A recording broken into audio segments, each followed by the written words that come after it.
He spat on the ground, pointed at the crying baby and shouted, "That thing is not mine." Then he packed his things, turned his bag and walked out forever. Adanne sat there crying and alone. That was the day something inside of her died. She was happy to have finally conceived, a baby boy for that matter, and had been looking forward to this day for 9 months. But this was not the way she had expected it to go.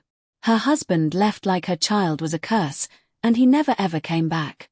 Adanne had waited for this day for years. In a quiet village surrounded by palm trees and red earth, she had long been called the barren one. For 7 years, she had been married to Uche, a man whose voice was thunder and whose fists spoke louder than his words.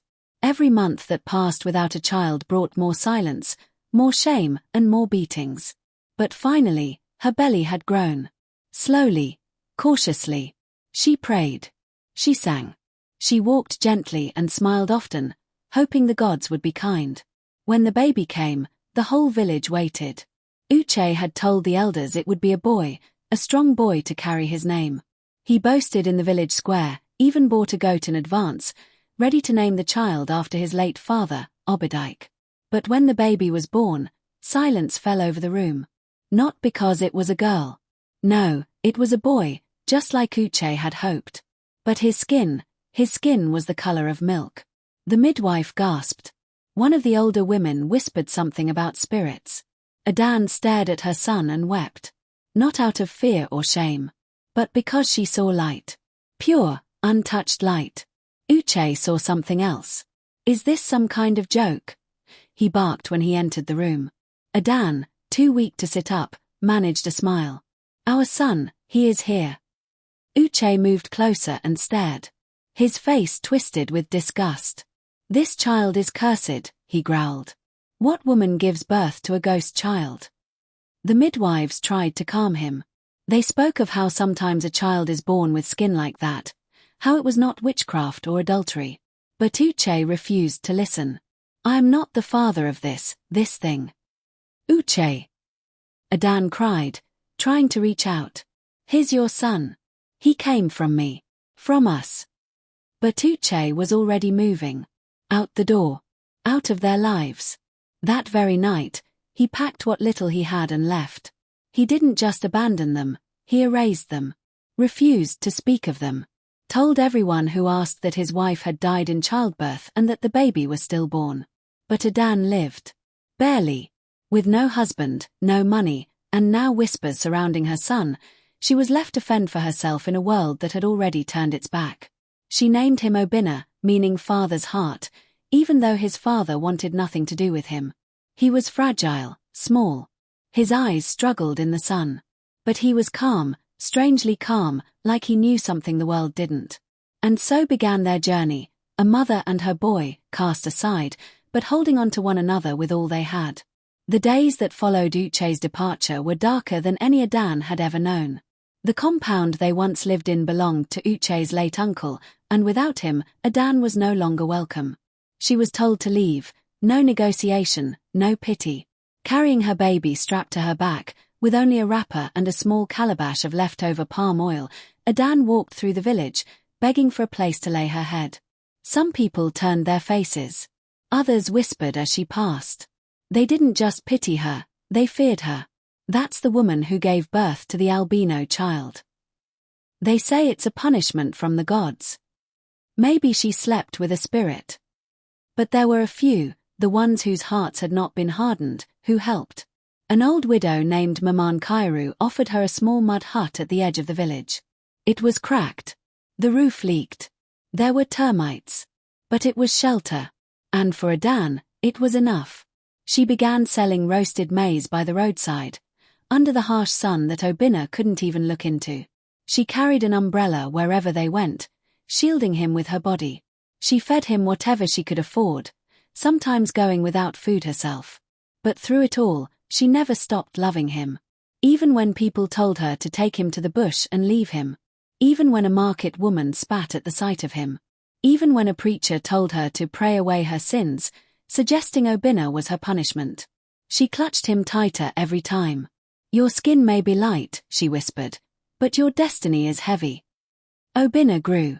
And though his eyes were sensitive, they saw things others didn't. By the age of 4, he could count without being taught. He could mimic anything he heard. He listened to conversations between customers and traders and corrected their sums. People began to take notice, not kindly, at first. They called him strange, unnatural, too clever for his age. But a few started dropping coins near Adanne's maize stand, not just out of pity, but out of respect. There was something different about the boy. One day, a teacher from the next town passed through the market. She saw Albino sitting by a tree, arranging sticks into shapes, perfect triangles, circles, stars. She stopped. "Where did you learn that?" she asked. "I saw it in my mind," Albino replied with a shy smile. The teacher followed Adanne home that evening and told her plainly, "Your child is special. Please, let me take him to school. I'll cover the cost." Adanne didn't know what to say. No one had ever offered them anything without mockery attached. Her first instinct was fear. What if they took her son away? But the teacher was patient and kind. And after weeks of thought, Adanne finally agreed. It was the first time she'd ever let him out of her sight. Albino's first day at school was quiet. He didn't cry like the others. He sat at the back of the class, his pale skin catching the light through the window, his eyes squinting, but steady. Children laughed at him. Some refused to sit near him. They said he looked like a ghost. One girl even screamed when he touched her arm.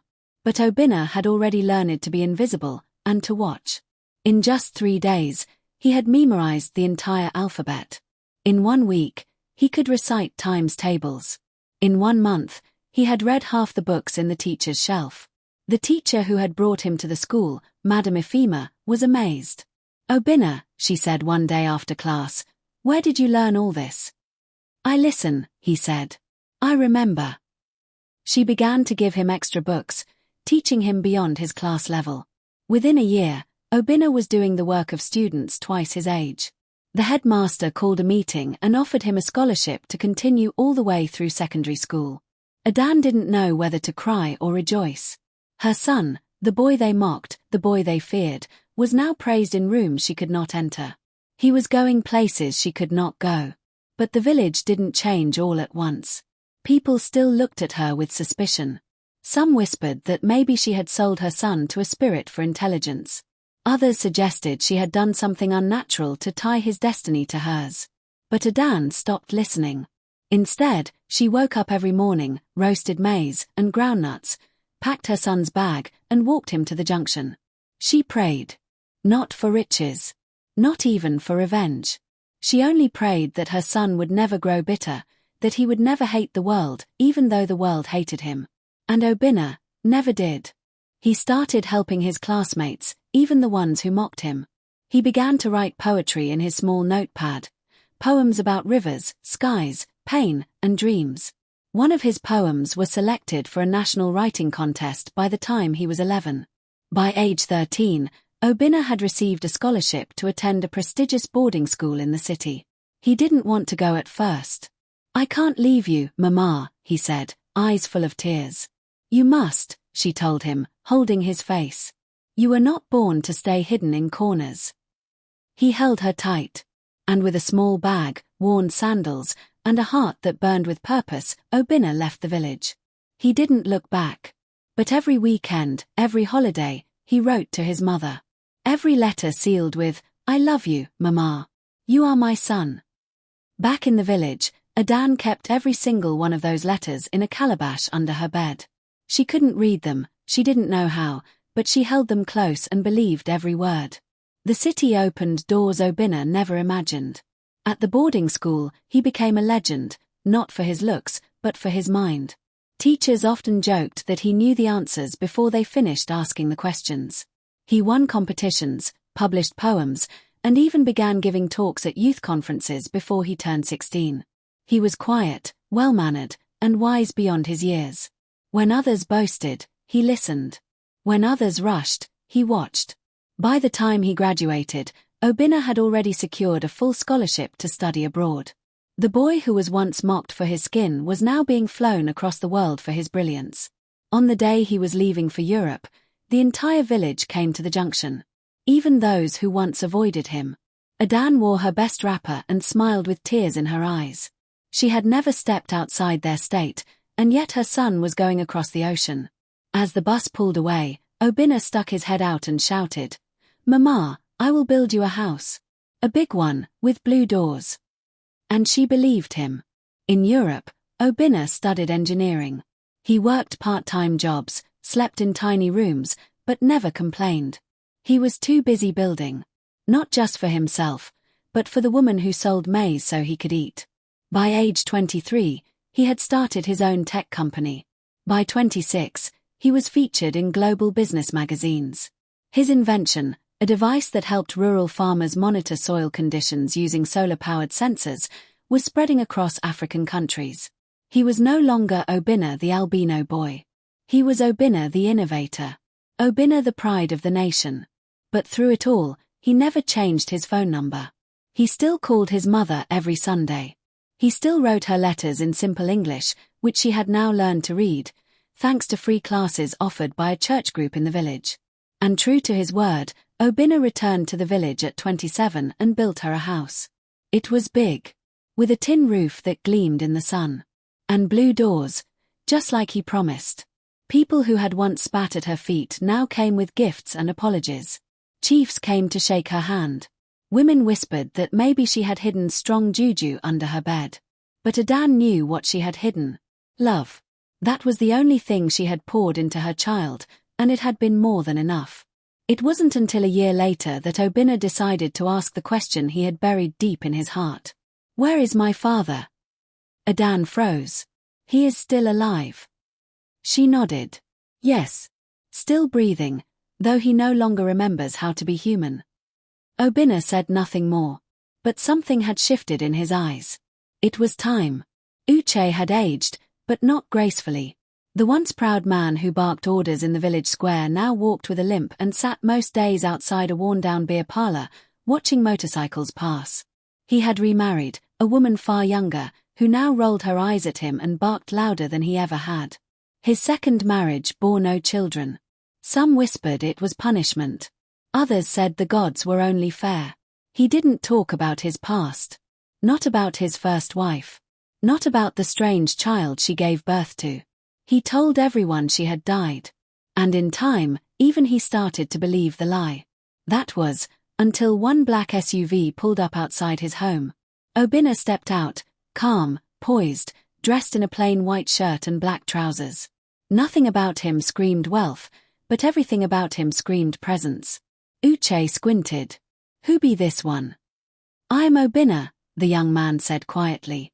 "Adanne's son." The silence that followed felt like thunder. Uche chuckled, dryly. "That woman. I told people she died." "She didn't," Albino replied. "But something inside you must have." Uche stood, the limp in his leg slowing him. "So what do you want now? Money? A father? Recognition?" Albino stared at him. "I want nothing from you," he said. "I just came to look into the eyes of the man who left my mother to rot, and see if they held any shame." Uche blinked. Albino stepped closer. "She didn't rot. She rose.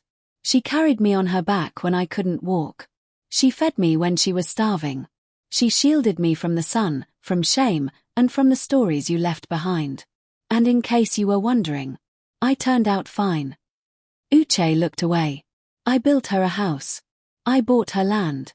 I put her name in the mouths of kings and queens." Still, Uche said nothing.